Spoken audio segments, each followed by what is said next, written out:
જય ભીમ ગુજરાતના digital platform પરથી હું પ્રવીણ કુમાર. સાથીઓ, આજે ચર્ચાનો વિષય છે ડૉક્ટર બાબા સાહેબ આંબેડકરની નબળી નાજુક આર્થિક સ્થિતિ.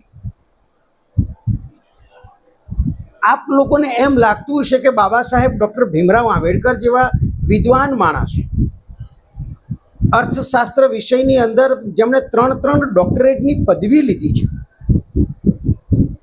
જેમણે સમગ્ર ભારત અને વિશ્વને આર્થિક રીતે મજબૂત કરવા માટેના સચોટ ઉપાયો બતાવ્યા છે, અને જેના કારણે ડૉક્ટર બાબા સાહેબ આંબેડકરે લખેલા થીસીસના કારણે, એ ચાહે પ્રોબ્લેમ ઓફ રૂપી હો, એનું સમાધાન હોય, એ વિષય ઉપર જે એમણે ડોક્ટરેટની પદવી લીધી, જેના કારણે અંગ્રેજો ભારતમાં રિઝર્વ બેંકની સ્થાપના કરી શક્યા. એ જ ડૉક્ટર બાબા સાહેબ આંબેડકરની આર્થિક પરિસ્થિતિ નબળી, એ વિષય શું મને યોગ્ય લાગ્યો હશે? હા, આ ડૉક્ટર બાબા સાહેબ આંબેડકરની વાસ્તવિકતા છે. આપણે અત્યાર સુધી ત્યાગમૂર્તિ રમાબાઈ આંબેડકરના વિશે સાંભળ્યું છે કે બાઈ રમાઈ કુપોષણના શિકાર બન્યા હતા, સંયુક્ત પરિવાર હતું, ખૂબ જ નાની ઉંમરે એમને 4 સંતાનોનું બલિદાન આપ્યું, એ યોગ્ય રીતે એમની પરવરિશ ન કરી શક્યા, એ પોતે પણ ક્ષય રોગના શિકાર બન્યા અને ખૂબ જ નાની ઉંમરમાં એ મૃત્યુ પામ્યા. એનું મૂળ કારણ જો કોઈ હોય તો ડૉક્ટર બાબા સાહેબ આંબેડકરના પરિવારની નબળી આર્થિક સ્થિતિ હતી. ડૉક્ટર બાબા સાહેબ આંબેડકર વિશે ઘણા બધા લોકોએ લખ્યું છે, પણ જ્યાં એમની અંગત ઘટનાઓ છે, એ વાતથી ઘણા બધા લોકો અજાણ પણ છે. ડૉક્ટર બાબા સાહેબ આંબેડકર સ્નાતક થયા પછી સયાજીરાવ ગાયકવાડના ત્યાં એ નોકરી કરવા માટે ગયેલા. આ હું 1913ની વાત કરું છું. અને એ સમયે જ એમના પિતાજી રામજી શકપાલનું અવસાનના સમાચાર મળતા તેઓ વડોદરાથી પાછા મુંબઈ આવેલા. અને મુંબઈ આવ્યા પછી ડૉક્ટર બાબા સાહેબ આંબેડકરે નિર્ણય લીધો વિદેશ ભણવા જવાનો. સદનસીબે વડોદરાના મહારાજા સયાજીરાવ ગાયકવાડ જે હતા, એ શિક્ષણના હિમાયતી હતા, પ્રજાપ્રિય હતા, લોકાભિમુખ હતા, અને પ્રજાલક્ષી કાર્યોમાં હંમેશા તેઓ અગ્રેસર હોવાના કારણે બાબા સાહેબ ડૉક્ટર આંબેડકર જેવી પ્રતિભાને એમણે જોઈ, ચકાસી, અને એમાં જે બાબા સાહેબ આંબેડકરમાં જે સયાજીરાવ ગાયકવાડે દીર્ઘ દ્રષ્ટિથી એમનું ભવિષ્ય જોયું, તો એમને લાગ્યું કે આ વ્યક્તિ ભારતનું ભવિષ્ય નિર્માણ કરવામાં મહત્વની ભૂમિકા ભજવી શકે એમ છે. અને આ પરખ કરીને સયાજીરાવ ગાયકવાડ અને એમના જે મંત્રીમંડળ હતું, એના મુનિમો હતા, એમના થકી ડૉક્ટર બાબા સાહેબ આંબેડકરને લોનના ભાગરૂપે એક સ્કોલરશીપ આપવાનો નિર્ણય કરેલો, જેના કારણે ડૉક્ટર બાબા સાહેબ આંબેડકર 1913માં પહેલી વખત અમેરિકાના ન્યૂયોર્ક સિટીમાં કોલંબિયા વિશ્વવિદ્યાલયમાં તેઓ ગયા. જ્યારે ત્યાં બાબા સાહેબ આંબેડકર અમેરિકામાં ગયા, ન્યૂયોર્ક સિટીમાં, અને ત્યાં એમણે મુક્ત વાતાવરણ જોયું, જ્યાં ત્યાં લોકતંત્ર જોયું, જ્યાં સમાનતા જોઈ, એમણે જ્યાં શાંતિ જોઈ, ત્યારે જ ડૉક્ટર બાબા સાહેબ આંબેડકરે મનોમન નક્કી કર્યું હતું કે એક દિવસ હું પણ ભારતને લોકતંત્ર બનાવીશ, જેના કારણે ડૉક્ટર બાબા સાહેબ આંબેડકરે કોલંબિયા વિશ્વવિદ્યાલયની અંદર જે ડૉક્ટરેટની પદવી લેવા માટે આવ્યા હતા, એનો અભ્યાસક્રમ આમ તો ખૂબ લાંબો હતો. લગભગ 5 વર્ષ સુધી ભણે તો પણ એ અભ્યાસક્રમ પૂર્ણ થાય એવો નહોતો. પણ આ મહામાનવ, મહાન વિભૂતિ આ અભ્યાસક્રમને અમેરિકાની કોલંબિયા વિશ્વવિદ્યાલયની અંદર ખૂબ જ ટૂંકા ગાળામાં એમણે એ અભ્યાસક્રમ પૂર્ણ કરી અને ડૉક્ટરેટની પદવી લીધી. અને જેના કારણે જ આજે પણ કોલંબિયા વિશ્વવિદ્યાલય ડૉક્ટર બાબા સાહેબ આંબેડકરને પ્રથમ નંબરના વિદ્યાર્થી ગણી અને પહેલો નંબર આપેલો છે. અને એણે જ અમેરિકાએ જ એમને આ કોલંબિયા વિશ્વવિદ્યાલયે જ એમને સિમ્બોલ ઓફ નોલેજનું બિરુદ પણ આપ્યું છે. સાથીઓ, ડૉક્ટર બાબા સાહેબ આંબેડકરનો અભ્યાસ જે હતો એ ત્યાં અમેરિકામાં પૂર્ણ કર્યો અને એમની પાસે હજુ 1.5 વર્ષ બાકી હતું. તો એમને એવું લાગ્યું કે હું લંડન જાઉં અને ત્યાં પણ ઇકોનોમિક્સના વિષયમાં એ માસ્ટર ડિગ્રી લેવા માગતા હતા. તો એ લંડન ગયા અને લંડન સ્કૂલ ઓફ ઇકોનોમિક્સની અંદર એમણે એડમિશન લીધું. લો ઓફ ઇકોનોમિક્સના વિષયની અંદર માસ્ટર ડિગ્રી લેવા માટે, એમણે ડૉક્ટરેટ ડિગ્રી લેવા માટે. અને આ મહામાનવ ખૂબ જ ઓછી આવકમાં એ $11.5 અંદર જે સયાજીરાવ ગાયકવાડની જે સ્કોલરશિપ હતી, જે લોન હતી, એ લોનમાંથી આખો મહિનો એ પસાર કરતા હતા. તમે બધાએ સાંભળ્યું હશે કે આખો દિવસ તેઓ લાઇબ્રેરીમાં બેસી રહેતા, ભૂખ્યા અને તરસ્યા. કોઈ વખત તો બ્રેડ અને પાણી સાથે એમણે દિવસો પસાર કર્યા.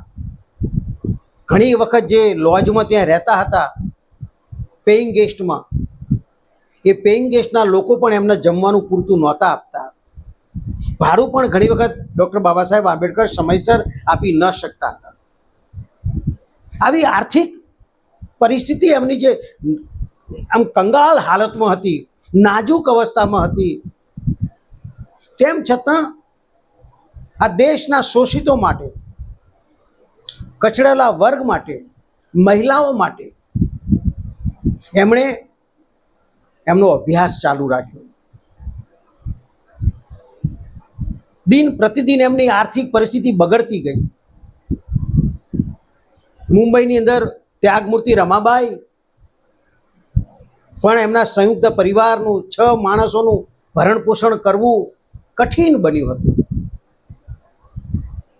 શરીર ઉપર પહેરવા કપડાં પણ નહોતા રહ્યા, એવું કહું તો પણ ચાલે.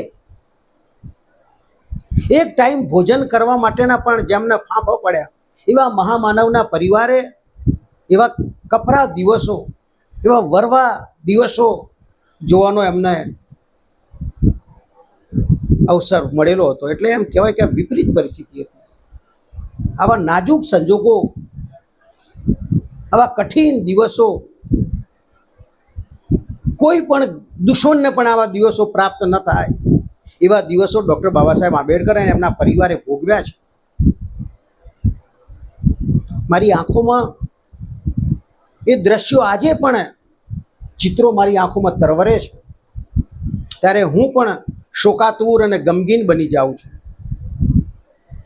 સાથીઓ, એ જ ડૉક્ટર બાબા સાહેબ આંબેડકર જ્યારે લંડનમાં લો ઓફ ઇકોનોમિક્સના વિષયની અંદર માસ્ટર ડિગ્રી લઈ રહ્યા હતા, ડૉક્ટરેટની ડિગ્રી લઈ રહ્યા હતા, ત્યારે અચાનક જ સયાજીરાવ ગાયકવાડના સરકારમાંથી અમને ટેલિગ્રામ આવ્યો કે તમારું જે શિક્ષણનો સમયગાળો હતો, તમને જે સ્કોલરશિપ આપવાનો જે પીરિયડ હતો, પીરિયડ પૂરો થઈ ગયો છે. હવે તમને વધારે સ્કોલરશિપ રાજ્ય સરકાર તરફથી, ત્યાંના એટલે કે ગાયકવાડ સરકારમાંથી ઉપલબ્ધ નહીં થાય. અને ડૉક્ટર બાબા સાહેબ આંબેડકરે કઠોર હૃદયે એ અભ્યાસને ત્યાં અધૂરો મૂકવો પડ્યો. સંજોગો વસાત એ વખતે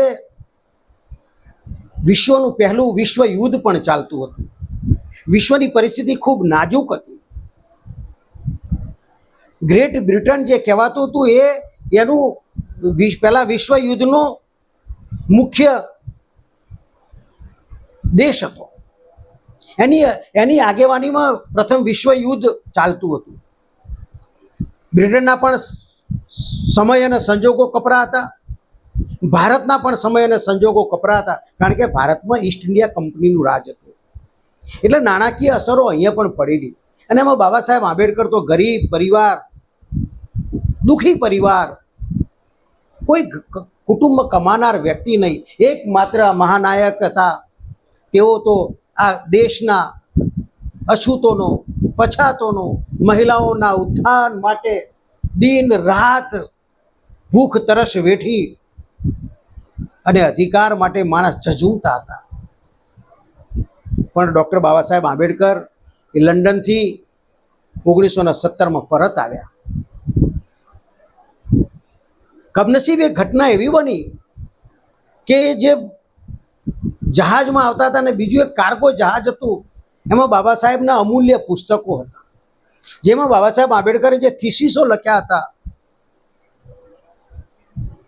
એ સમગ્ર સાહિત્ય એ જે જહાજમાં આવતું હતું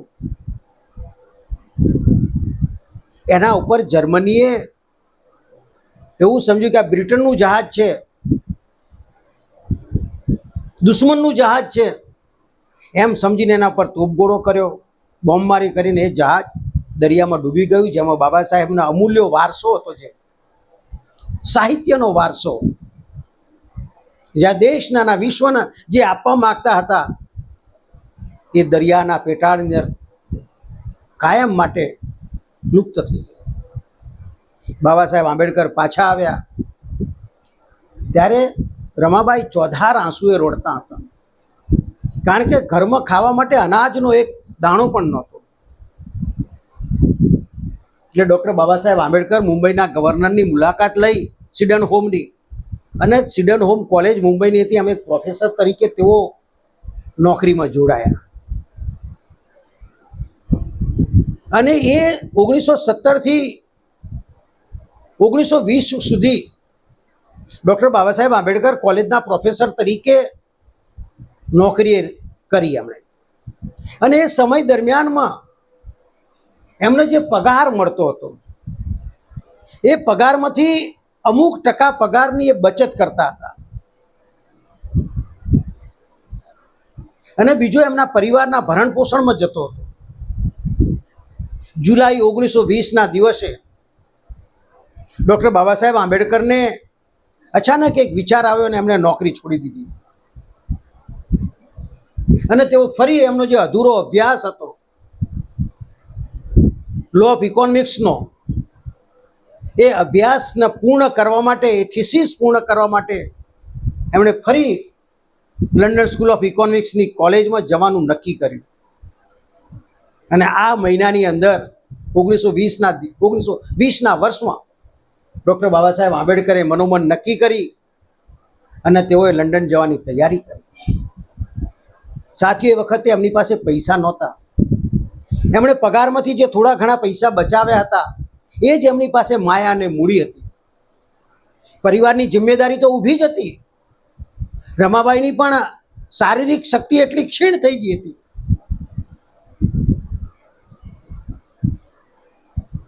ત્યારે એમના એક પરમ મિત્ર ડૉક્ટર બાબા સાહેબ આંબેડકરના, જેમને ખૂબ ઓછા લોકો ઓળખે છે, કદાચ નહીં પણ ઓળખતા હોય, મારે મહાપુરુષની વાત કરવી છે કે જેમણે બાબા સાહેબ આંબેડકરને આર્થિક સહાય કરી, આર્થિક મદદ કરી, અને વિદેશ ભણવા જવા માટે બાબા સાહેબ આંબેડકરને પ્રેરિત કર્યા. એ મહાપુરુષનું નામ મારે લેવું છે, નવલ ભથેલા. કદાચ ઇતિહાસમાં આ નામ ખૂબ ઓછા લોકો જાણતા હશે. આ નવલ ભથેલા એ ડૉક્ટર બાબા સાહેબ આંબેડકરના મિત્ર હતા, અને એમણે જુલાઈ 1920માં નવલ ભથેલા સાહેબે 5000 રૂપિયા ની આર્થિક સહાય ડૉક્ટર બાબા સાહેબ આંબેડકરને કરી છે. આ ચિંતા તો ડૉક્ટર બાબા સાહેબ આંબેડકરનો તમે પોઝ મારી સામે જોઈ રહ્યા છો. કેટલા ચિંતિત હતા વિદેશ ભણવા જવા માટે, આર્થિક સહાયની કેટલી જરૂર હતી. ત્યારે આ બાબા સાહેબના સાથી મિત્ર, હું આ નામને વારંવાર લઈશ આપની સમક્ષ, તમે પણ ઇતિહાસને અમર કરી દેજો. નવલ ભથેના સાહેબ, જેમણે 5,000 રૂપિયાની સહાય કરી. ત્યારે કોલ્હાપુરના મહારાજા છત્રપતિ રાજશ્રી શાહુજી મહારાજ, કે જે ડૉક્ટર બાબા સાહેબ આંબેડકરના ચાહક હતા, અને ડૉક્ટર બાબા સાહેબ આંબેડકરને ખુદ રાજા બાબા સાહેબના નિવાસસ્થાને એમને મળવા માટે આવેલા, એક ચાલની અંદર રાજા. તમે વિચાર કરો, ડૉક્ટર બાબા સાહેબ આંબેડકરની મહાનતા. એ ભલે આર્થિક એમની સ્થિતિ સારી નથી, એને મદદ કરવા વાળા તો નવલ ભથેના સાહેબ જેવા હજારો લોકો કદાચ મળી ગયા હોત, અને મળ્યા છે. પણ કોલ્હાપુરના મહારાજા છત્રપતિ શાહુજી મહારાજ બાબા સાહેબને આ સમાચાર જાણ્યા કે એમને વિદેશ ભણવા જવું છે, અધૂરો અભ્યાસ પૂરો કરવો છે. એમણે પણ દર મહિને 1,500 રૂપિયાની સ્કોલરશીપ આપવાનું બાબા સાહેબ આંબેડકરને સહમતિ આપી અને સહાય કરી. અને સાથીઓ, ડૉક્ટર બાબા સાહેબ આંબેડકર